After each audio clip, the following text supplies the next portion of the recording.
And welcome back to Parc Fermé Parlay with Kieran Downey. We are in a rush. We are rattling through this right now. The qualifying session for the Brazilian Grand Prix has just finished, and my God, it was chaos from start to finish. Jesus Christ. My heart rate is through the roof. Oh my God, we've got so much to talk about, but we don't have a lot of time. There is just under 3 hours before the race is about to start, and I have a roast chicken in the oven because I'm trying to time this correctly. So we are going to rattle through everything that happened in qualifying, and a lot of it is to do with the 5 drivers that crashed their cars in the session. We had a red flag in every single session in qualifying Q1, 2 and 3. 5 drivers have crashed. 5 drivers need their cars repaired. I do not see a world where all 20 drivers are starting this race, but let's dive right in. I am cracking open a Sublime Lime Diet Coke. I need the energy. Let's get into it. Q1. And the drivers out were Zhou Guan Yu, Nico Hülkenberg, Franco Colapinto, Oliver Bearman and Lewis Hamilton. It was a full wet tyre session. There was a couple of drivers that did maybe try for an intermediate, but the track just wasn't quite there yet. But they seemed all right. Bottas did make it through. All the drivers were fueled for those sessions. There wasn't going to be any pitting to refuel to do your next flying lap. They were all fueled for Q1, and if there was going to be any tyre changes, they were just pit stops. We had lots of yellow flags. Zhou Guan Yu, Lance Stroll and Liam Lawson all spun at Jiangsu but managed to get going again. We then, however, got a red flag. Franco Colapinto went into the barriers. His tyre just went onto the wetter part of the track, and he lost the rear of the car and he just collided with the barriers. First red flag of the session. At that point, I was like, okay, Williams have got 5 hours to get their car repaired, should be doable. However, they did not get that Williams back till the end of the session. So, tight on time. Tight on time for one car, they have both cars to repair. We'll come on to that in a minute. Russell really not having a great time. I don't know if he has been referred to the stewards because he did have a very unsafe rejoin. He went off the track at turn 1 and came back on just in front of Albon, I think it was. Or was it Ocon? It was one of the two, but it was definitely an unsafe rejoin. Don't know if it's going to the stewards. Hamilton just could not get a good time in either. He really struggled out there. He just could not find the pace. There was no grip. He really, really struggled and he was out P16. Liam Lawson did pip Hamilton, and that one I was surprised. As I said, he just couldn't find the pace, couldn't get decent lap times in, and he was, as I said, pipped by Lawson. But mental that Hamilton is out. He's good in the wet. Like, he can qualify good in the wet. I'm so shocked he just couldn't pull it together today. The rest of the drivers, not really that surprised. Bearman hasn't done a wet qualifying session in F1, so not really surprised he's out. Colapinto the same. Hülkenberg and Zhou, not surprised. Again, didn't really expect. Did I maybe expect Hülkenberg would get through? Yeah, a little bit actually, but not surprised at Zhou Guan Yu. I mean, he can't even qualify outside of Q1 in the dry conditions. Am I surprised he's P20 in the wet? No, definitely not. So, mental Q1 start. Surprised Hamilton is out.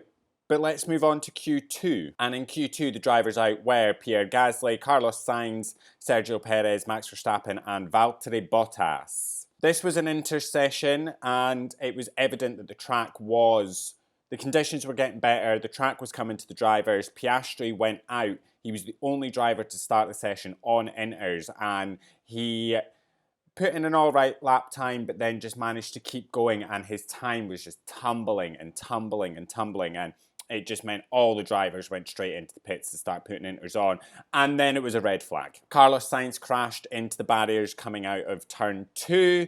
The right rear heavily damaged, big repair job for Ferrari there. Again, I do think they'll be able to get that car onto the grid for the race start. Session not long green flagged after, and it was another red flag as Lance Stroll crashed into the barriers. That red flag meant that both Red Bulls were out in Q2. Both Red Bulls out, both V-carbs into Q3. Now, when Stroll crashed, there was about a 40-second delay before the red flag was called, and it has caused quite a stir down the Red Bull garage. Stroll's crash and the delay in the red flag did mean that Verstappen and Perez couldn't then set a fast lap time to get them out of Q2. Verstappen is obviously pissed at this situation. He believes that the stewards waited too long, that race control should have put the red flag in sooner. He sees it as the car is in the barrier, it is so heavily damaged, and it is an immediate red flag. Now, when you look at Stroll's onboards, he is able to try and get the car moving, so I can see why there is a delay, but I believe the suspension on the car and quite a few other bits are just completely gone, and that is why there was maybe a bit of a delay in getting a red flag. I've seen the conspiracy theories. Put your tinfoil hats away. It is not let's do whatever we can to get Red Bull out of this qualifying session as early as we can. Enough of the conspiracy theories, all right? That's not what's happening. On the other side of the Red Bull garage, Perez is annoyed, but not at the red flag or anything like that. What he is actually annoyed at his strategy team, who put him out into the queue to start the session again after Carlos Sainz's crash, where he believes he should have been left in the garage a little bit longer, similar to what they did down at VCARB and with Charles Leclerc. Kept him in the garage, kept the tyre blankets on, which meant they went out with warmer tyres and could get better lap times in, and they were also in a bit of free air, maybe with a little bit of better visibility because there's not spray coming off the cars in front of you. He is annoyed for that and made his feelings very clear over the radio. On the Verstappen situation, it's unfortunate for Verstappen. I will say it's unfortunate. For Perez, I kind of agree with him a little bit. Had he been kept in the garage a bit longer, he probably would have set better times. It's just unfortunate. Moving on to Q3, and the order for the top 10 is, in P10, Lance Stroll, Fernando Alonso, Oscar Piastri, Alex Albon, Charles Leclerc, P5, Liam Lawson, Esteban Ocon, Yuki Tsunoda, George Russell, Lando Norris. Q3 started, there was a little bit of rain, and it was forecasted to get heavier as the session went on. All the drivers went out on intermediates. Russell absolutely fighting that car. Really worried that he wouldn't be able to set a good time in, but actually pulled it all together in the final minutes, seconds of the session, and managed to go P2, which is just phenomenal. We got 2 red flags in Q3. The first was for Fernando Alonso, who crashed into the barriers. The rear of the car just snapped away from him going through Mugello, and he had a pretty feisty hit into the barrier. So he was out of the session. It's important to note that his teammate Lance Stroll is in the top 10 because when he crashed his car, he'd already set his time, and it ended Q2, so he got actually into Q3. Didn't take part in any running, obviously. The session was green flagged, and it wasn't long before we got another red flag for Alex Albon, who had a huge crash going into turn 1. He was coming down the pitch straight and just lost the rear of the car going into the braking. He hit the barriers and spun, and it's a really nasty crash for Albon. That car is heavily, heavily damaged. And I just can't see a world where they're going to fix both of those cars. Come on to that slightly in a second. Don't really know what happened to Piastri. He just couldn't really pull it together to get a decent lap time in. Neither could Leclerc. He just couldn't really improve. Phenomenal work from both the VCARBs, sitting P5 and P4. Yuki Tsunoda and Liam Lawson at one point were P2. Lawson went P2, Yuki pipped him for P2, and then unfortunately Yuki got pipped by George Russell, who managed to put in a stellar time. But phenomenal work from both those VCARB boys getting into Q3 and qualifying so far up the grid. And great work from Esteban Ocon, his best qualifying in a while. He is P4. And it's just brilliant to see. Absolutely love to see it. Lando Norris absolutely flying out there. He was just doing phenomenal lap times. I think his best lap time that he managed to do was a 1:23.405, which I believe is the best lap time throughout the entire qualifying session. And he was safely P1, but just kept going and was just knocking loads of time off his own best times. So fantastic work from Lando. And going into the Grand Prix, he is in a fantastic spot, sitting P1, with his championship rival sitting P12. So Verstappen's got quite a lot of work to do to get through. He's also got a 5-place grid penalty, which means he's starting P17. He might move up a little bit, depending on whether we have all 20 drivers starting the race, because in front of him, he has both Aston Martins and the Williams of Alex Albon that may not all be starting the race. So he may make a couple of positions up, I think at max 2 positions. I was under the impression that we could be seeing another Australia situation for Williams, where they will only have the resources and the ability to fix one of the cars. It wasn't as if they got Colapinto's car back immediately to the garage. They didn't get that car back to the end of the session. So they're only going to be able to start working on the cars pretty much now and have both cars to fix. Albon's is a heavy crash. Now, he has told F1 that he is out of the race. He does not believe he's taking part. Whether that's confirmed, I don't actually know. I seen it as being they may only have the ability to fix one of the cars. They will take from whatever car they need to take to fix one car and give it to Alex Albon, who I believe I thought Williams would see their best chance of points lying with. He has qualified farther up the grid. He is currently sitting P7, where Colapinto is P18. So if you were to give it to one of the drivers, you would most likely give it to the one that starts higher up, Alex Albon. However, Albon has said he is out of the race. So whether we see Colapinto starting, whether we see Albon starting, I'm not actually too sure. No confirmation at the time of recording what is happening down at Williams. For Aston Martin, could manage to get both cars out, could only manage to get one. I imagine if they do have to choose, they'll probably go with Alonso, but again, no confirmation of whether or not there'll be both drivers starting that race. Sainz, I do imagine, will manage to start the Grand Prix. I do not see a world where both Ferraris are not starting. He will line up P14. Again, could move a little bit up the grid depending on if Alex Albon starts the race, if both Aston Martins start the race. It is currently right now 2.5 hours until race starts. Now there is a storm due to hit the track as the race starts. There is a very real worry that we could have a delay in the start of the race. It does maybe benefit those that are working on the car, but they will all be aiming to a race start of 3:30 our time. I believe that's 12:30 their time. I think they're 3 hours behind us. Could be a little bit, give or take, either side. An insane qualifying, and there is obviously a very real risk that we may not get a full race out of this.